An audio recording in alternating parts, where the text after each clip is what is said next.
Sen lisäksi, että pitää pelätä sun hölsuumummin tekemisiä, pitää vielä näytellä tätä kihlausta. Sori oikeesti, että mä aiheutin sulle lisää harmia. Sähän pelastit mut. Siis, eikö sä olekaan vihainen mulle? Miksi mä olisin?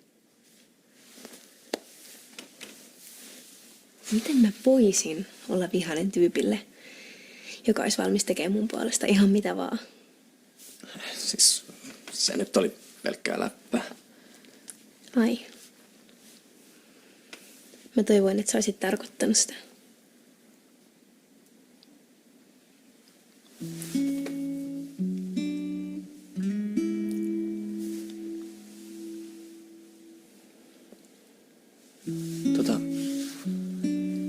Päätin, että mä aion unohtaa sun ja Jäänen säädä. Eli annat sä mulle anteeksi?